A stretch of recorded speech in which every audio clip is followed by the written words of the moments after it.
জানিয়ে দেব এই মুহূর্তে হাতে পাওয়া সর্বশেষ গুরুত্বপূর্ণ আপডেট বাংলা সংবাদ। শুরুতেই থাকছে, দণ্ডিত হলে শেখ হাসিনা নির্বাচনে অংশ নিতে পারবেন না। আগামীতে অন্তর্ভুক্তিমূলক নির্বাচনের জন্য আওয়ামী লীগের অংশগ্রহণ মুখ্য নয়। জুলাই হত্যাকাণ্ডের দায়ে দণ্ডিত হলে শেখ হাসিনা সহ আওয়ামী লীগের অনেক নেতাই নির্বাচনে অযোগ্য হবেন বলে মন্তব্য করেছেন attorney general advocate Mohammad Asaduzzaman. শুক্রবার রাজধানীর এফডিসিতে ডিবেট ফর ডেমোক্রেসি আয়োজিত এক ছায়া সংসদে অ্যাটর্নি জেনারেল এসব কথা বলেন। এবারে জানাবো, সচিবালয়ে দুর্নীতির নথিপত্র পুড়িয়ে রেহাই পাবে না শেখ হাসিনা। কেন্দ্রীয় গণঅধিকার পরিষদের দপ্তর সম্পাদক ও উচ্চতর সদস্য শাকিলুজ্জামান বলেছেন, বিগত ১৬ বছরে শেখ হাসিনা মেগা প্রকল্পে দুর্নীতি এবং লুটপাট অপরাধ করেছে। এসব চিত্র যাতে বহির্বিশ্বে প্রচার না হয় সেজন্য শেখ হাসিনা এবং তার সচিবালয়ের দোসরদের দিয়ে নথিপত্রগুলো পুড়িয়ে দেওয়ার চেষ্টা করেছে। শেখ হাসিনা তার দোসরদের দিয়ে সচিবালয়ের দুর্নীতির নথিপত্র পুড়িয়ে অপরাধ থেকে রেহাই পাবে না। দুর্নীতির জন্য শেখ হাসিনাকে সর্বোচ্চ শাস্তি পেতে হবে। জানাবো, ভারতে ইসকন মন্দিরে চিনয়ের আইনজীবীর বৈঠক। জাতীয় পতাকা অবমাননার দায়ে গত মাসে আটক হন হিন্দু ধর্মপণ্ডিত চিনয় কৃষ্ণ দাস। তিনি কারাগারে বন্দী। আগামী ২রা জানুয়ারি তার জামিন শুনানির কথা রয়েছে। এতে তার পক্ষে আইনি লড়াই করবেন আইনজীবী রবীন্দ্র ঘোষ। এদিকে সেনাবাহিনী থেকে আমান আজমির বরখাস্তের আদেশ প্রত্যাহার। সেনাবাহিনী থেকে ব্রিগেডিয়ার জেনারেল আব্দুল্লাহিল আমান আজমির বরখাস্তের আদেশ প্রত্যাহার করা হয়েছে। শুক্রবার বাংলাদেশ সেনাবাহিনীর ভেরিফাইড ফেসবুক পেজে এক পোস্টের মাধ্যমে বিষয়টি নিশ্চিত করা হয়েছে। পোস্টে বলা হয়েছে, গত ২৪শে ডিসেম্বর ব্রিগেডিয়ার জেনারেল আব্দুল্লাহিল আমান আজমিকে তার বরখাস্তের আদেশ বাতিল করে ২০০৯ সালের ২৪ থেকে ভূতাপেক্ষ অকালীন অবসর প্রদান করা হয়েছে। এবারে থাকছে, পাকিস্তানের সামরিক চেকপোস্টে হামলা, ১৬ সেনা নিহত। আফগান সীমান্তের কাছে পাকিস্তানের একটি সেনা চৌকিতে হামলায় অন্তত ১৬ সেনা নিহত হয়েছেন। আহত হয়েছেন আরও ৫ জন। আজ শনিবার ২ গোয়েন্দা কর্মকর্তার উদ্ধৃতি দিয়ে এ তথ্য জানিয়েছে ব্রিটিশ বার্তা সংস্থা রয়টার্স। নাম প্রকাশ না করবার শর্তে একজন সিনিয়র গোয়েন্দা কর্মকর্তা বলেন, ৩০ জনের একটি বড় দল খাইবার পাখতানখোয়া প্রদেশে মাকেন এলাকায় একটি সেনা পোস্টে হামলা চালায়। আক্রমণে ১৬ সেনা শহীদ এবং ৫ জন গুরুতর আহত হয়েছেন। এবং সর্বশেষ জানাবো আন্তর্জাতিক সংবাদ। তিব্বতে বিশ্বের সবচেয়ে বড় বাঁধ তৈরি করছে চীন। বাংলাদেশ ও ভারতের উদ্বেগ। তিব্বত মালভূমির পূর্ব দিকে বিশ্বের সবচেয়ে বড় জলবিদ্যুৎ বাঁধ নির্মাণ প্রকল্পের অনুমোদন দিয়েছে চীন। দেশটির এই উচ্চাভিলাষী প্রকল্প ভারত এবং বাংলাদেশের লাখো লাখো মানুষের উপর প্রভাব ফেলতে পারে। ব্রিটিশ সংবাদ মাধ্যম বিবিসির এক প্রতিবেদনে এ তথ্য জানানো হয়েছে। এতক্ষণ শিরোনাম শুনছিলেন, এবার বিস্তারিত। প্রিয় দর্শক, আপনি যদি এই চ্যানেলে নতুন হয়ে থাকেন, ভিডিওটি দেখতে দেখতে চ্যানেলটি সাবস্ক্রাইব করে আমাদের সঙ্গে থাকুন। আর এই ভিডিও সম্পর্কে আপনি আপনার মূল্যবান মতামতটি কমেন্ট বক্সে জানিয়ে দিন। আর হ্যাঁ প্রিয় দর্শক, জানিয়ে দিন ভিডিওটি কোথা থেকে দেখছেন। দণ্ডিত হলে শেখ হাসিনা নির্বাচনে অংশ নিতে পারবেন না। আগামীতে অন্তর্ভুক্তিমূলক নির্বাচনের জন্য আওয়ামী লীগের অংশগ্রহণ মুখ্য নয়। জুলাই হত্যাকাণ্ডের দায়ে দণ্ডিত হলে শেখ হাসিনা সহ আওয়ামী লীগের অনেক নেতাই নির্বাচনে অযোগ্য হবেন বলে মন্তব্য করেছেন attorney general advocate Mohammad Asaduzzaman. শুক্রবার রাজধানীর এফডিসিতে ডিবেট ফর ডেমোক্রেসি আয়োজিত এক ছায়া সংসদে অ্যাটর্নি জেনারেল এসব কথা বলেন। অ্যাডভোকেট মোহাম্মদ আসাদুজ্জামান বলেন, শেখ হাসিনা নির্মম পরিণামের পরে তার পাশে দলের কেউ দাঁড়াতে সাহস পাচ্ছে না। যারা নির্বাচন ব্যবস্থাকে ধ্বংস করেছিল, সংবিধান কেটে ছেড়ে মানুষের অধিকারকে ভুলুণ্ঠিত করেছে, তারা ইতিহাসের খলনায়ক হিসেবে চিহ্নিত হয়েছে। ইতিহাসের আস্তাখুরে নিক্ষিপ্ত হয়ে তারা বিচারের মাধ্যমে কারাগারে যাবে। জুলাই বিপ্লবের শহীদরা ইতিহাসের মহানায়ক হয়ে থাকবেন। এই বিপ্লব হয়েছিল মুক্তিযুদ্ধের চেতনা এবং বৈষম্যহীন বাংলাদেশ গড়ার প্রত্যয়। এই বিপ্লবের অর্জন ধ্বংসের চেষ্টা চলছে। কোনো ষড়যন্ত্রকারী এই অর্জনকে নস্যাৎ করতে পারবে না। বিপ্লবীরা মানুষের অধিকার প্রতিষ্ঠায় ঐক্যবদ্ধ থাকবে। ফ্যাসিস্ট আওয়ামী লীগ মানুষের ভোটাধিকার হরণ করেছিল। তিনি বলেন, ১৯৭৩ সালে কুমিল্লা থেকে হেলিকপ্টারে ব্যালট বাক্স ছিনতাই করে ঢাকা এনে পছন্দের প্রার্থীকে বিজয়ীর ধারাবাহিকতায় বিগত ৩টি নির্বাচনকে প্রহসনে পরিণত করেছিল। এসব নির্বাচনকে যারা কলঙ্কিত করেছিল তাদের বিচারের আওতায় এনে দৃষ্টান্তমূলক শাস্তি হওয়া উচিত। সচিবালয়ের দুর্নীতির নথিপত্র পুড়িয়ে রেহাই পাবে না শেখ হাসিনা।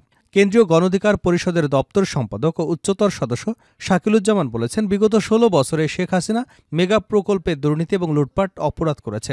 এসব চিত্র যাতে বহির্বিশ্বে প্রচার না হয় সেজন্য শেখ হাসিনা তার সচিবালয়ের দোসরদের দিয়ে নথিপত্রগুলো পুড়িয়ে দেওয়ার চেষ্টা করেছে। শেখ হাসিনা তার দোসরদের দিয়ে সচিবালয়ের নথিপত্র পুড়িয়ে যে অপরাধ করেছে তা থেকে রেহাই পাবে না। দুর্নীতির জন্য শেখ হাসিনাকে সর্বোচ্চ শাস্তি পেতে হবে। শুক্রবার দুপুরে টাঙ্গাইল প্রেস ক্লাব মিলনায়তনে টাঙ্গাইল সদর উপজেলা ছাত্র অধিকার পরিষদের পরিচিতি সভায় প্রধান অতিথির বক্তব্যে এসব কথা বলেন তিনি। পাশাপাশি বলেন, শেখ হাসিনার দোষরা পরিকল্পিতভাবে সচিবালয়ের ভেতরে ভয়াবহ অগ্নিকাণ্ডের ঘটনা ঘটিয়েছে। শেখ হাসিনা পালিয়ে গেছে, কিন্তু তার দোষরা এখনো দেশে রয়েছে। তারা দেশে নৈরাজ্য সৃষ্টি করবার জন্য পায়তারা করছে। নির্বাচন প্রসঙ্গে শাকিলুজ্জামান বলেন, অন্তর্বর্তীকালীন সরকার সবার সরকার, কোনো গোষ্ঠীর সরকার নয়। আমরা চাই কিছু যৌক্তিক সংস্কার হোক, যৌক্তিক সংস্কার পরে নির্বাচনটা হোক, এত তাড়াহুড়োর প্রয়োজন নাই। তিনি আরও বলেন, বিগত সময় আমাদের নির্যাতন করা হয়েছে। আমরা যখন রাজপথে শেখ হাসিনার বিরুদ্ধে আন্দোলন করেছি তখন সচিবালয়ের ভেতর থেকেও বিভিন্ন কর্মকর্তা এবং আমলারা শেখ হাসিনার জন্য মিছিল করেছে। যেসব কর্মকর্তা এবং আমলারা শেখ হাসিনার পক্ষে বিগত সময় সচিবালয় থেকে মিছিল বের করেছে তারা এখনও কিভাবে সচিবালয়ে কর্মরত থাকে? এসব শেখ হাসিনার দোসরদের কারণেই সচিবালয়ে অগ্নিকাণ্ড হয়েছে। ভারতে ইসকন মন্দিরে চিনয়ের আইনজীবীর বৈঠক। জাতীয় পতাকা অবমাননার দায়ে গত মাসে আটক হন হিন্দু ধর্মপণ্ডিত চিনয় কৃষ্ণ দাস। তিনি কারাগারে বন্দী। আগামী 2রা জানুয়ারি তার জামিন শুনানি হবে। এতে তার পক্ষে আইনি লড়াই করবেন আইনজীবী রবীন্দ্র ঘোষ। বর্তমানে রবীন্দ্র ঘোষ ভারতের পশ্চিমবঙ্গের ব্যারাকপুরে আছেন। সেখানেই ইসকনের মন্দিরে বৃহস্পতিবার বৈঠক করেছেন তিনি। মন্দিরটিতে তাকে নিয়ে যান ইসকন কলকাতার ভাইস প্রেসিডেন্ট ও মুখপাত্র রাধারমন দাস। এরপর সাংবাদিকদের সঙ্গে কথা বলেন তিনি। চিনয়ের আইনজীবী জানান, তিনি চিকিৎসার জন্য পশ্চিমবঙ্গে অবস্থান করছেন। যদি শারীরিক অবস্থার উন্নতি হয় তাহলে আগামী 2রা জানুয়ারি চিনয়ের জামিন শুনানির জন্য আদালতে যাবেন। এই আইনজীবী দাবি করেন, চিনয়ের পাশে দাঁড়ানোয় তিনি হুমকি ধুমকির সম্মুখীন হয়েছেন। শুনানিতে অংশ নেবার আগে কলকাতা হাইকোর্টে আইনজীবীদের সঙ্গে পরামর্শ করবার পরিকল্পনা রয়েছে বলে জানিয়েছেন রবীন্দ্র ঘোষ। ইসকনের বাংলাদেশ শাখা জানিয়েছে, চিনয় কৃষ্ণ দাসের সঙ্গে তাদের কোনো সম্পর্ক নেই। তবে কলকাতার শাখা তার হয়ে ব্যাপক দৌড়ঝাঁপ করছে। এসবের মাঝে কলকাতার ইসকন নেতার আমন্ত্রণে তিনি ইসকন মন্দিরে গেছেন। এর আগে গত 17 ডিসেম্বর স্থানীয় বিজেপি নেতা অর্জুন সিং এর সঙ্গে দেখা করেন চিনয় কৃষ্ণ দাসের আইনজীবী। সাক্ষাতের সময় তার সঙ্গে আরেক বিজেপি নেতা আইনজীবী কৌস্তব বাগচি এবং কার্তিক মহারাজার নামে বিজেপি ঘনিষ্ঠ সন্ন্যাসীও সেখানে উপস্থিত ছিলেন। সেনাবাহিনী থেকে আমান আজমির বরখাস্তের আদেশ প্রত্যাহার। সেনাবাহিনী থেকে ব্রিগেডিয়ার জেনারেল আব্দুল্লাহিল আমান আজমির বরখাস্তের আদেশ প্রত্যাহার করা হয়েছে। শুক্রবার বাংলাদেশ সেনাবাহিনীর ভেরিফাইড ফেসবুক পেজে এক পোস্টের মাধ্যমে বিষয়টি নিশ্চিত করা হয়েছে। পোস্টে বলা হয়, গত 24 ডিসেম্বর ব্রিগেডিয়ার জেনারেল আব্দুল্লাহিল আমান আজমিকে তার বরখাস্তের আদেশ বাতিল করে 2009 সালের 24 জুন তাকে ভূতাপেক্ষভাবে অকালীন অবসর প্রদান করা হয়েছে। উল্লেখ্য, 2009 সালের 24 জুন থেকে ব্রিগেডিয়ার জেনারেল আব্দুল্লাহিল আমান আজমি বিএসসিকে প্রযোজ্য সব ধরনের আর্থিক এবং অন্যান্য সুযোগ সুবিধা সহ অকালীন অবসর প্রদান করা হবে। একই সঙ্গে এর আগে প্রতিরক্ষা মন্ত্রণালয় থেকে জারি ওই অফিসের বরখাস্তের প্রজ্ঞাপনটি বাতিল করা হয়েছে। সেনাবাহিনীতে মেধাবী এবং চৌকস কর্মকর্তা হিসেবে পরিচিত ছিলেন আমান আজমি। কর্মজীবনে তিনি বিভিন্ন ধরনের পদক এবং পুরস্কারে ভূষিত হন। 2016 সালের 23 আগস্ট নিখোঁজের পর চলতি বছরের 5 আগস্ট সরকার পতনের পরের দিন সন্ধান মেলে সাবেক এই সেনা কর্মকর্তার। এ সময় সংবাদ সম্মেলনে নিজের বরখাস্তের আদেশ প্রত্যাহারের আইনি লড়াই চালাবেন বলে জানিয়েছেন তিনি। শেষ করছে আন্তর্জাতিক সংবাদ দিয়ে। তিব্বতে বিশ্বের সবচেয়ে বড় বাঁধ তৈরি করেছে চীন। বাংলাদেশ ও ভারতের উদ্বেগ। তিব্বত মালভূমির পূর্ব দিকে বিশ্বের সবচেয়ে বড় জলবিদ্যুৎ বাঁধ নির্মাণ প্রকল্পের অনুমোদন দিয়েছে চীন। দেশটির এই উচ্চাভিলাষী প্রকল্প ভারত এবং বাংলাদেশের লাখো লাখো মানুষের উপর প্রভাব ফেলতে পারে। ব্রিটিশ সংবাদ মাধ্যম বিবিসির এক প্রতিবেদনে এ তথ্য জানা গেছে।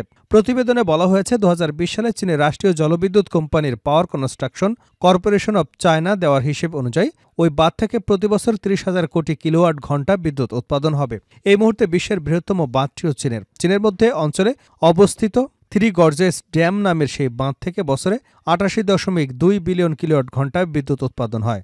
নতুন এই বাঁধের উৎপাদন ক্ষমতা 3 গর্জেস ড্যামের চেয়েও 3 গুণেরও বেশি। ইয়ালুং সাংপো নদীটি গলিত হিমবাহ এবং পাহাড়ের ঝর্ণা থেকে উৎপত্তি। হিমালয়ের পানিরেখা দিয়ে প্রবাহিত নদীটি ভারতের অরুণাচল প্রদেশ এবং আসাম রাজ্যের মধ্য দিয়ে প্রবাহিত হয়ে বাংলাদেশে প্রবেশ করেছে। বাংলাদেশেও ভারতের এই নদীটি ব্রহ্মপুত্র নামে পরিচিত। এই বাঁধটি চীনের জন্য ইতিবাচক হলেও ভারত এবং বাংলাদেশের জন্য নেতিবাচক হতে পারে বলে আশঙ্কা বিশ্লেষকদের। তবে চীনা কর্মকর্তাদের দাবি, তিব্বতের জলবিদ্যুৎ প্রকল্পগুলো পরিবেশ বা নদীর নিম্ন প্রবাহে পানি সরবরাহের উপর বড় কোনো প্রভাব ফেলবে না।